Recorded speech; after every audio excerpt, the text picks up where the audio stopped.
Naawa ako sa'yo, Epipanyo. Kasi sinasabi mo, tinatanggap mo ang content na ito kasi akala mo totoo. Alam mo, naawa ako sa'yo kasi hindi ka binayaran pero nagbigay sila ng utos. Dahil nung time na nanghingi siya ng pamasahe para iwasan ang mga taong nagbabanta at nambabatikos, hindi man lang daw siya binigyan kahit 200 pesos. Ngayon, iniwan ka sa ere kaya ikaw ang naipit. Hindi ka man lang tinulungan nung ikaw ay ginigipit.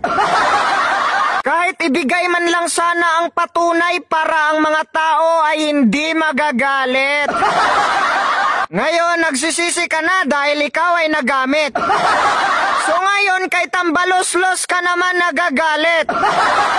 Sa susunod kasi, kung hindi naman totoo, wag na natin ipilit. Alam ko naman na hindi ka bayad, pero nagawa mo lang ito para sa views. Kasi alam ko naman na ang pamilya mo ay naghihikahos. Dapat kasi siningil mo na lang si BBM sa kanyang bigas na 20 pesos. Dahil kasi sa kahirapang ito, kaya dumarami ang mga vlogger na bastos. Yung mga vlogger kasi makasahod lang sa YouTube, grabe mambatikos. Ang problema kasi si Duterte ang binabanatan, dapat si Marcos. Gisingin natin ang Pangulo para ang bayan ay isaayos. Wala naman sa posisyon si Tatay Digong, bakit siya ang palaging binabatikos? Ang presidente dapat ang pagsabihan natin para tulungan ang mga naghihikahos. Wala nang intro-intro, umiyak si Epipanyo. Matagal na pala ang isyong ito kung alam nyo. Nagtrending lang ulit kasi sinakyan ni Alicia na mukhang demonyo. Dapat makulong din ito si Alicia. Ibigay nyo ang pangalan niya sa NBI para sa hostisya. Tanong ko lang sa'yo, babae, wala ka bang konsensya?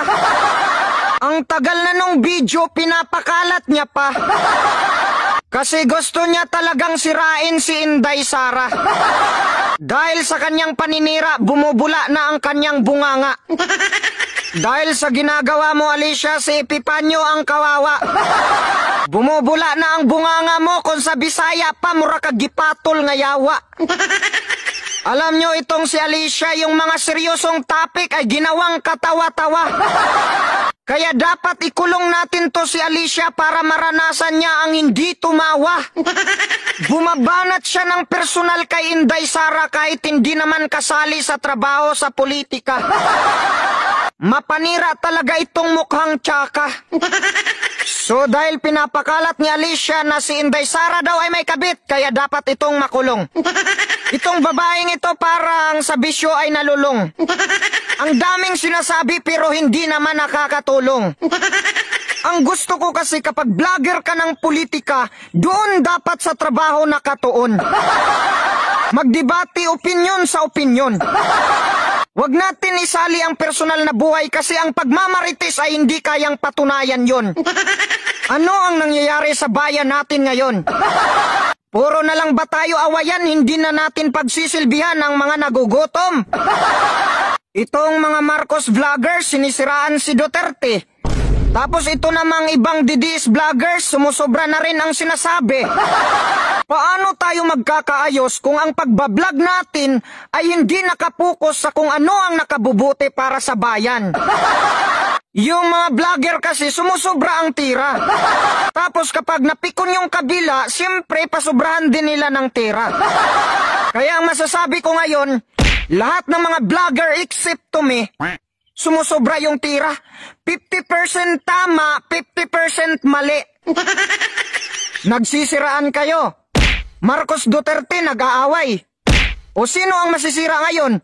Idi sira yung pangalan ninyo pareho. Nandyan kayo para pagsilbihan ang bayang ito. Hindi yung mag-away-away lang kayo. Saka yung mga vlogger naman talaga ang nagpapalaki ng gulo. No? Sa bagay, wala naman silang pagmamahal sa bayang ito. Lahat ng sinasabi ko, sana ay magsisilbing aral ito sa iyo, Epipanyo.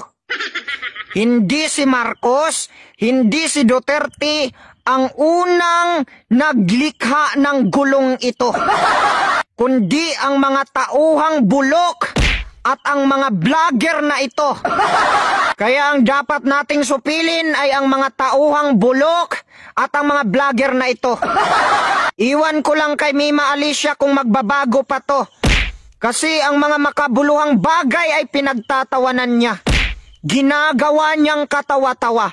Pero sabi nga sa matalinhagang salita ng pambansang makabayan, ang tumatawa sa makabuluhan ay tatangis sa katotohanan. Kaya ikaw, Epipanyo, dahil ikaw ay nagbago na at pumunta ka sa gitna. Ang banatan mo ay ang Marcos vloggers na sumusobra na at ang mga DDS vloggers na sumusobra na. Alam ko dito ka mag-improve at ang kikitain mo dito sa YouTube ay pwede mong itulong sa pamilya mo. Sinasabi ng iba na Super DM, saan ka ba talaga? Ako ay para sa bayan. Sinasagot ko lang ang mga salitang hindi makatotohanan. Pero hindi ako tutulad sa ibang vlogger na nagva-vlog ng haka-haka.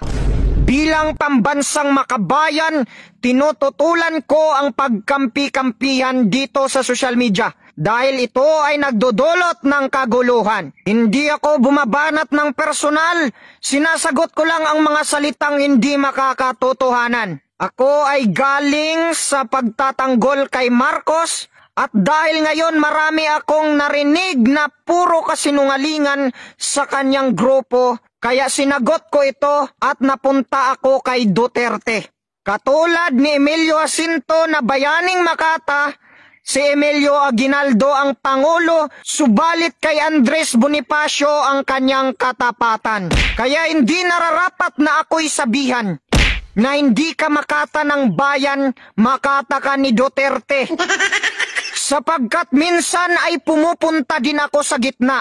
Kapag ang mga DDS vloggers naman ang sumusobra sa kanilang sinasabi, sinasagot ko na naman sila. Ang problema lang ay ang dalawang panig ang umuusig sa akin. Marcos vloggers, DDS vloggers ay nagagalit sa akin, binabash ako. Pero iniisip ko, ito ay natural lamang. Ako'y naniniwala na kapag ikaw ay nasa tama, marami ang umuusig sa'yo. Muli ay pinapaalala ko sa inyo na hindi Marcos, hindi Duterte ang kalaban natin, kundi yung mga vlogger na sumusobra na ang mga salita. Na kapag sila ay nagkapikona na, yung sinasabi nila 50% tama, 50% mali. Ngayon ay umiiyak si Epipanyo kasi yung mga anak niya daw ay hindi na pumapasok sa school dahil natatakot na sa banta sa kanila. Huwag kang matakot, Epipanyo. Don't be afraid. Kasi mabait ang mga Duterte. Yung mga vloggers niya lang ang hindi mabait.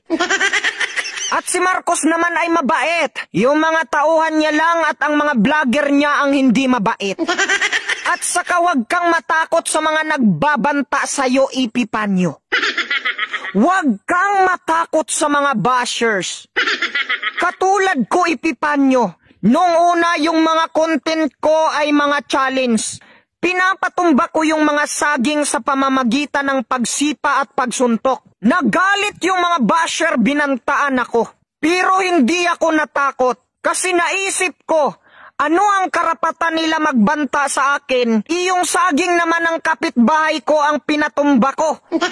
Hindi naman sa kanila yung saging. So sa madaling sabi, Epipanyo, yung mga nagbabanta na bashers ay walang katotohanan. Ang sinasabi nila ay malayo sa kilos nila.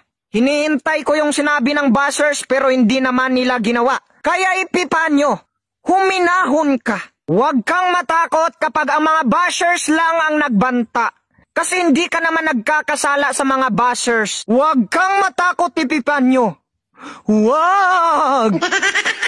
Huwag kang matakot, Epipanyo, kasi mabait ang mga Duterte. Kapag sila ang binatikos, sinasabi nila, hayaan nyo yan, karapatan nila yan, bilang demokratikong bansa.